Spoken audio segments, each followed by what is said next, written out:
5 years ago, I would have laughed if someone told me I'd be sitting here talking about gray aliens and missing time. But here's the thing about reality. It has this nasty habit of completely destroying everything you thought you knew about the world.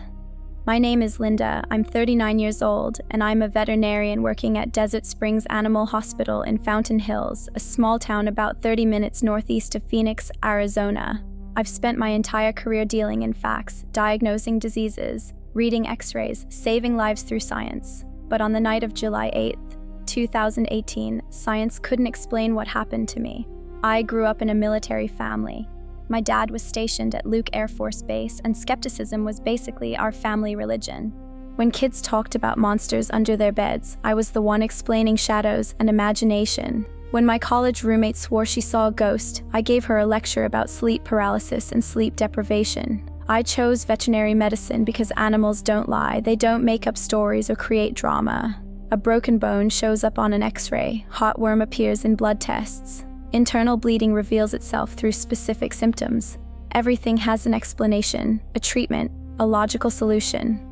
By 39, I had built a solid reputation in Fountain Hills' tight-knit community. Our town sits nestled against the McDowell Mountains, with a population of just over 25,000 people. Everyone knows everyone here, and word travels fast. My diagnostic accuracy was above average, my surgical skills were recognized by peers throughout the East Valley, and I had developed a particular expertise in emergency trauma cases. The clinic served not just Fountain Hills, but also drew clients from Scottsdale, Mesa, and even some from Phoenix proper who preferred the personalized care of a smaller practice. I worked long hours, lived alone in a modest ranch-style home with a view of the famous Fountain Hills Fountain, and found satisfaction in the predictable rhythm of medical practice. The desert landscape provided a sense of peace that the bustling city couldn't offer. Endless blue skies, dramatic sunsets painting the mountains purple and orange, and the kind of silence that only exists away from urban chaos. Phoenix is actually the #1 city in America for UFO sightings, over 300 reported since 2013. I knew this statistic, but I always assumed it was because we have clear desert skies and too many people watching science fiction movies. The famous Phoenix lights from 1997. Military flares, obviously. Case closed. Every unexplained light in the sky had a rational explanation: aircraft, weather balloons, atmospheric phenomena, or simple misidentification. I was wrong about everything. But that all changed on the night of July 8th, 2018. I was working a late shift at the clinic. We'd had an emergency surgery, a German Shepherd hit by a car, and the operation had taken longer than expected. Internal bleeding, broken ribs, potential spleen damage. The dog survived, but I didn't leave the clinic until almost 2 a.m. The parking lot was empty except for my Honda Civic under the single flickering streetlight that cast erratic shadows across the asphalt. As I unlocked my car, every hair on my arm stood up. The desert air felt charged, like right before a lightning storm, except the sky was perfectly clear. The usual night sounds, distant traffic, air conditioning units, the hum of power lines, had gone silent. An unnatural stillness settled over everything, as if the world was holding its breath. Then I heard it, this low, pulsing hum that seemed to come from inside my chest rather than my ears. The frequency was unlike anything I'd ever experienced, deeper than bass, more felt than heard. It made my teeth ache and my vision blur slightly around the edges. That's when I looked up. Hovering directly above the animal hospital was something that shouldn't exist. It was triangular, about the size of a football field, with a surface that looked like liquid mercury, shifting, reflective, alive. The craft seemed to absorb light rather than reflect it, creating a void against the star-filled desert sky. A single massive eye-like aperture dominated the center of the craft. This light wasn't just illumination, it was intelligent, scanning, searching. And it found me. My first thought wasn't alien spaceship. My rational mind insisted it had to be some kind of military aircraft, an experimental prototype, a classified project from one of the nearby bases. But this thing made no sound except that bone-deep humming, and it moved in ways that defied physics. It rotated slowly, deliberately, like a predator circling its prey. I fumbled for my phone to record it, but my hands wouldn't cooperate. My fingers felt thick and clumsy, like I was trying to move underwater. The screen kept slipping in and out of focus, and when I tried to activate the camera, the phone simply wouldn't respond. The display flickered between normal operation and complete blackness. The craft descended lower, now maybe 50 feet above the clinic's roof. I could see details, geometric patterns etched into its surface, what looked like windows or viewports along its edges, and that central eye growing larger and more intense. That's when the light hit me. A beam of white light erupted from the craft's center, engulfing me completely. But it wasn't just light, it was solid, tangible, like being inside a column of warm, thick liquid. I felt myself lifting off the ground, my feet leaving the asphalt as gravity seemed to reverse itself around me. I tried to scream, but no sound came out. I tried to grab onto my car, the lamppost, anything, but my arms moved in slow motion. The sensation was surreal, not falling upward, but being gently pulled, as if invisible hands were carefully lifting me toward the craft. The last thing I remember seeing was my car getting smaller and smaller below me, the clinic's red neon sign blinking, Desert Springs Animal Hospital, until it was just a dot in an ocean of streetlights. The city of Phoenix spread out beneath me like a circuit board, beautiful and impossibly distant. Then everything went black.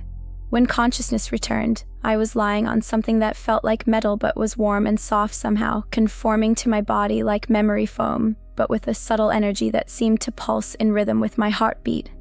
The room around me defied description. The walls curved impossibly, meeting the ceiling in ways that hurt to look at directly. The light had no source, it just existed everywhere at once, neither harsh nor dim, but perfectly adapted to whatever I needed to see. The air was different too, clean beyond anything I'd ever breathed, with a slight metallic taste and a density that made each breath feel more satisfying than normal.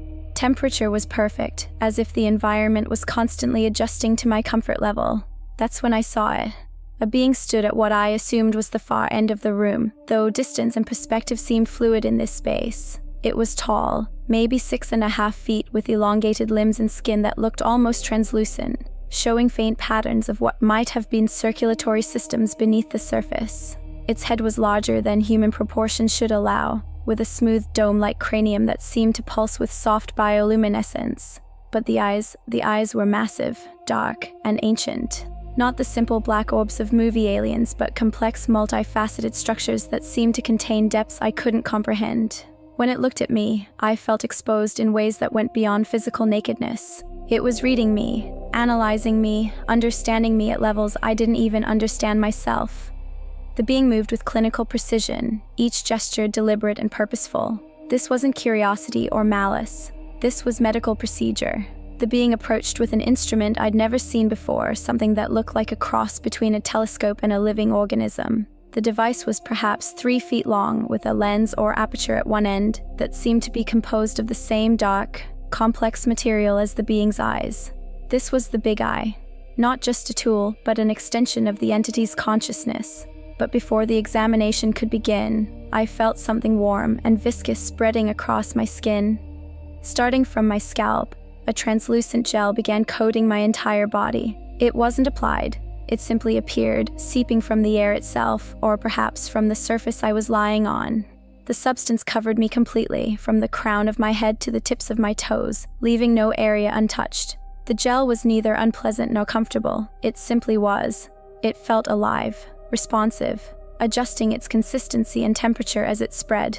Over my face, it became thinner, allowing me to breathe without restriction while still maintaining complete coverage. The coating seemed to enhance every sensation while simultaneously providing a barrier between my body and the alien environment. As the gel settled into a uniform layer across my skin, it began to tingle with a subtle electrical charge. I realized this wasn't just preparation for examination. It was part of the examination itself. The substance was gathering data, reading my body's electrical patterns, chemical composition, cellular activity. I was being scanned at the molecular level. The being then positioned the big eye device directly above my chest. When it activated, I felt it reading not just my heartbeat, but something infinitely deeper.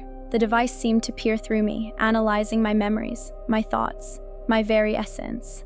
Layers of my consciousness that I didn't even know existed were being examined and catalogued. The sensation was indescribable. Imagine being turned inside out while remaining perfectly intact, having your soul examined under a microscope while staying fully conscious and aware. The device traced patterns across my body, pausing at specific points: my head, heart, abdomen, joints. Each pause brought a new level of scrutiny that penetrated deeper than any medical scan I'd ever experienced. The being worked with other instruments that defied description, devices that seemed part technology, part living organism, extracting data through methods I couldn't begin to understand. I felt microscopic samples being taken, skin cells, hair, even what felt like traces of blood, though I experienced no pain.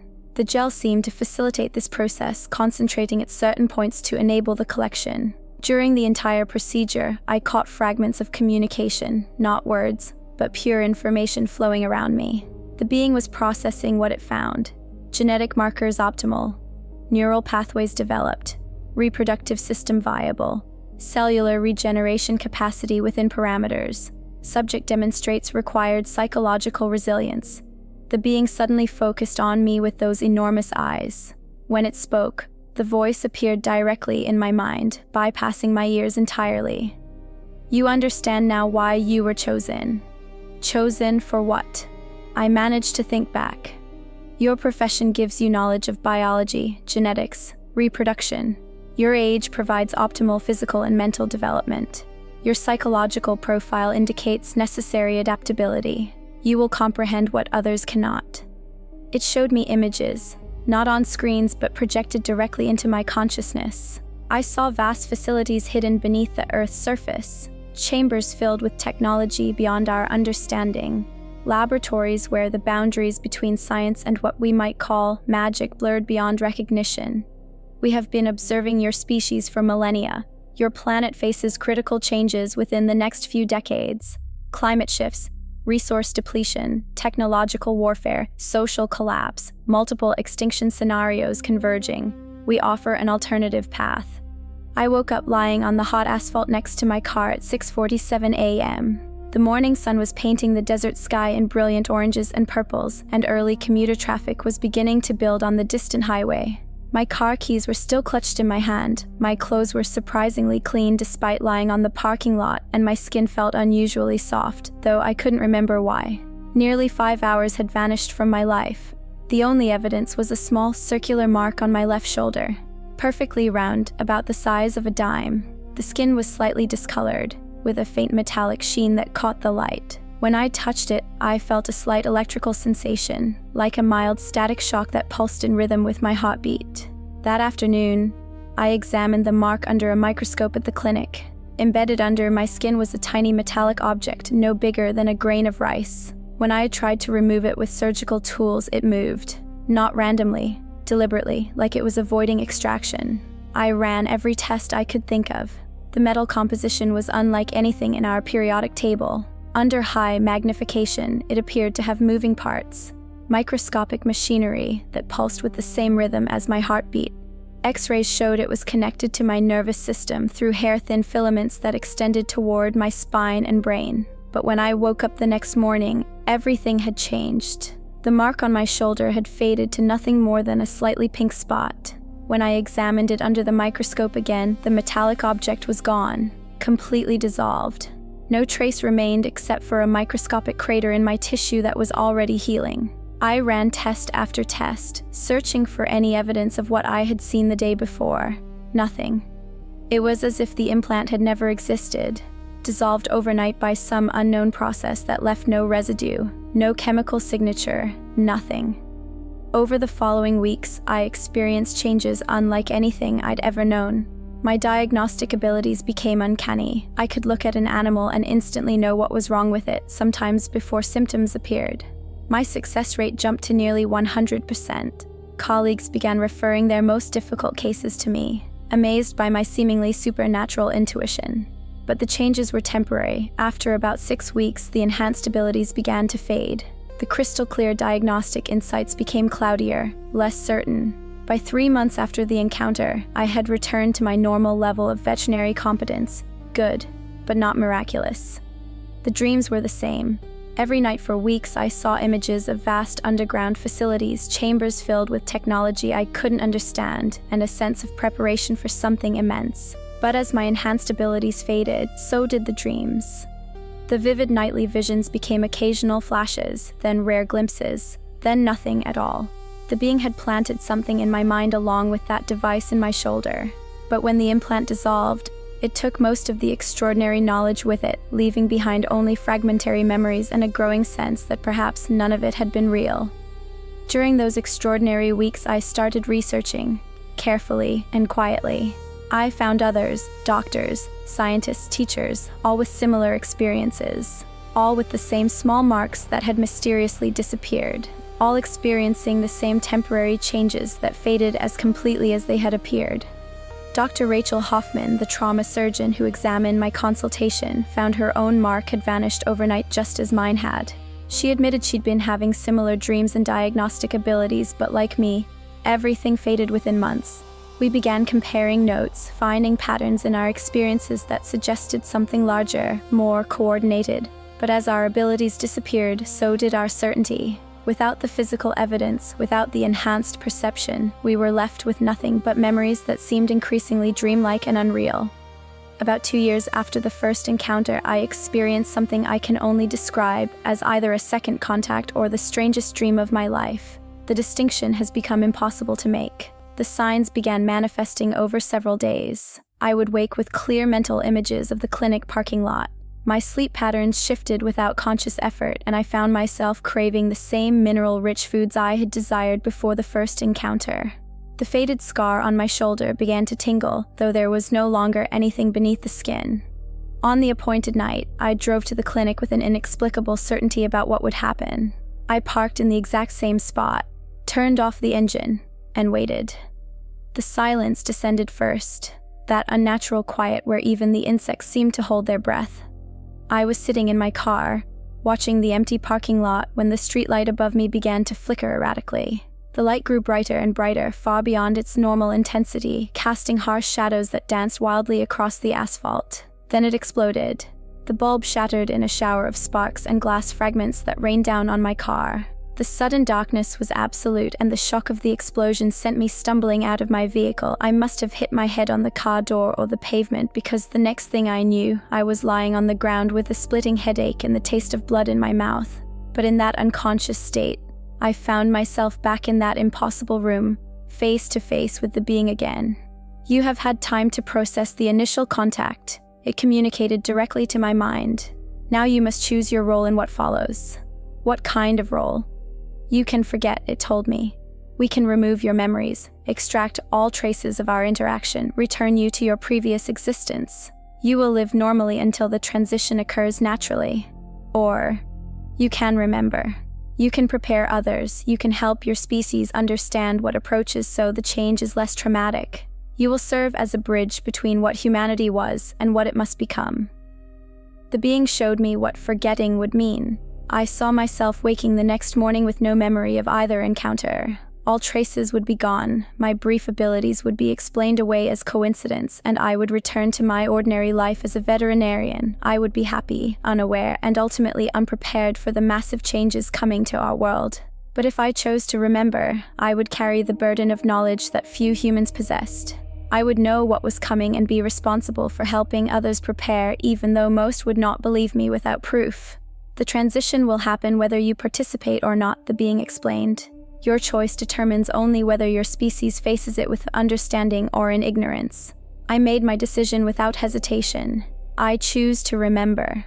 I woke up on the parking lot asphalt with concerned voices around me. A couple who lived nearby had heard the streetlight explode and come to investigate, finding me unconscious beside my car. They had already called 911, but when the paramedics arrived, I insisted I was fine, just shaken up by the electrical explosion and a minor bump on the head. The official explanation was simple. The aging streetlight had suffered an electrical overload and exploded, a hazard of outdated municipal infrastructure. The city replaced it within a week. No one questioned why I had been sitting alone in a clinic parking lot at 2 a.m. and I didn't volunteer the information. That was about 3 years ago now, and life has settled into a completely ordinary routine. Without the implant, without the enhanced abilities, without the dreams. I'm just Linda, a competent but unremarkable veterinarian in a small desert town. The clinic still draws clients from across the East Valley, but not because of my miraculous diagnostic abilities. Those lasted only a few months after the first encounter and never returned. Now people come because I'm experienced, thorough, and genuinely care about animals. It's a good reputation built on normal skills and years of practice. My colleagues sometimes mention that I went through a period where I seemed almost supernaturally accurate with diagnoses, but they attribute it to a lucky streak or increased confidence after some professional development. No one suspects anything more unusual than that. The other day, Mrs. Patterson brought her elderly golden retriever in for what she thought was just lethargy. I examined Max carefully, running standard tests, and diagnosed mild arthritis, exactly what any competent veterinarian would find. No mystical insights, no impossible knowledge, just good old-fashioned medical practice. Mrs. Patterson was satisfied with the treatment plan, and Max is doing well on his new medication. I've stopped keeping any journal about the experiences. The memories themselves have begun to feel less vivid, more dreamlike. Sometimes I wonder if the whole thing was an elaborate hallucination brought on by stress, exhaustion, or some undiagnosed medical condition. The brain can play remarkable tricks on itself, especially during periods of high stress and sleep deprivation. Dr. Rachel Hoffman and I rarely discuss our shared experiences anymore. Like me, she's returned to being an excellent but perfectly ordinary surgeon. We sometimes exchange knowing glances when we encounter each other at medical conferences, but neither of us knows what we actually know anymore. My personal life has found its rhythm too. I have dinner with my neighbor Carol every Tuesday. She's a retired teacher who makes the best enchiladas in Fountain Hills. Saturdays, I volunteer at the local animal shelter, using completely normal veterinary skills to help find homes for abandoned pets. Sundays are for hiking in the McDowell Mountains, where the silence helps me think clearly about ordinary things like grocery shopping and bill paying. Last week I bought a new couch for the living room, deep blue fabric that matches the desert sky. Tomorrow I'm planning to plant native desert flowers in my backyard garden. Desert marigolds, brittlebush, and ghost plants that bloom white in the moonlight. Next month I'm thinking about taking a vacation to Sedona, maybe do some hiking in the Red Rocks. The normalcy is comforting. I find myself forgetting for days at a time that anything unusual ever happened to me. During busy periods at the clinic, surrounded by the familiar chaos of barking dogs and meowing cats, worried pet owners and routine procedures, I feel completely ordinary.